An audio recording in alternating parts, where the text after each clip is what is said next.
ভারত তাদের আকাশ প্রতিরক্ষা ব্যবস্থা উন্নত করার লক্ষ্যে 5th জেনারেশন এয়ারক্রাফট অ্যাড করার চিন্তা করতেছে। তাদের অপশনে আছে AC-57, যেটা রাশিয়ার প্রযুক্তিতে তৈরি, এটার আমরা সুখোই বলি।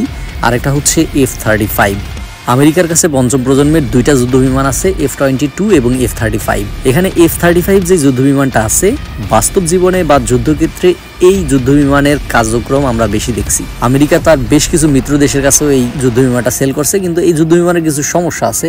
সবচেয়ে বড় সমস্যা হচ্ছে এইটার মেইনটেনেন্স। এইটা খুব ব্যয়বহুল একটা বিমানের একটা, এবং এটার রেঞ্জও কিন্তু বেশি না। এদিক থেকে AC-57 এর 2টা সুবিধা হচ্ছে এর রেঞ্জ বেশি এবং এটার মেইনটেনেন্স কস্ট কম। বাংলাদেশের ক্ষেত্রে বিষয়টা কি? বাংলাদেশের কাছে চতুর্থ বা পঞ্চম প্রজন্মের কি কোনো যুদ্ধবিমান আছে? অ্যান্সার হচ্ছে না।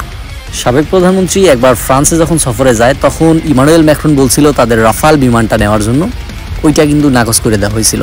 বাংলাদেশের আকাশ প্রতিরক্ষা ব্যবস্থার কথা চিন্তা করলে আমরা যদি দেখি যে এখানে কি সক্ষমতা আছে, আপনি হতাশ হবেন। আমাদের কাছে চতুর্থ বা পঞ্চম প্রজন্মের কোনো যুদ্ধবিমান নাই। বাংলাদেশের নৌবাহিনীতেও উন্নত মানের সাবমেরিন নাই, 2টা আছে চীনের তৈরি, অনেক আগের মডেল। প্রতিবেশী দেশ ভারত পাকিস্তানের কাছে অনেক লং রেঞ্জের এবং মিড রেঞ্জের এয়ার ডিফেন্স সিস্টেম আছে।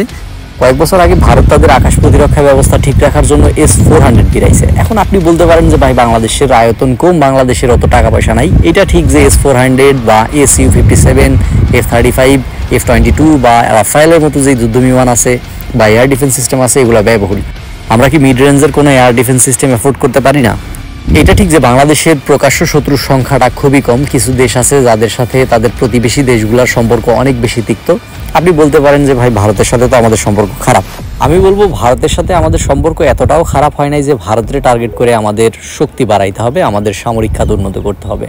মূলত চলমান পৃথিবীর বিভিন্ন পরিস্থিতি অনুযায়ী আমরা যদি দেখি যে দুর্বল দেশগুলা বিপদে আছে। আপনি দেখেন, যদি ইউক্রেন তাদের পরমাণু অস্ত্রগুলা নিজেদের কাছে রাখতো, তাইলে তারা এখন পরমাণু অস্ত্রধর দেশ হইতো এবং রাশিয়া তাদের হামলা করতে গেলে 2বার চিন্তা করত। আজকে যদি এর কাছে পর্যাপ্ত সামরিক সক্ষমতা থাকতো, তাহলে কিন্তু ইসরায়েল এখানে হামলা করতে গেলে 2বার চিন্তা করত। মূলত আমাদের নিজেদের রক্ষা করার জন্যই নিজেদের সক্ষমতা বাড়াইতে হবে। আমরা কোনো দেশকে টার্গেট করতে চাই না। বাংলাদেশের পররাষ্ট্র নীতি তো আপনি জানেন যে সবার সাথে বন্ধুত্ব, শত্রুতা কারোর সাথে না। তো সেই জায়গা থেকেই আমরা মূলত আমাদের সক্ষমতা বৃদ্ধি করব নিজেদের রক্ষা করার জন্য।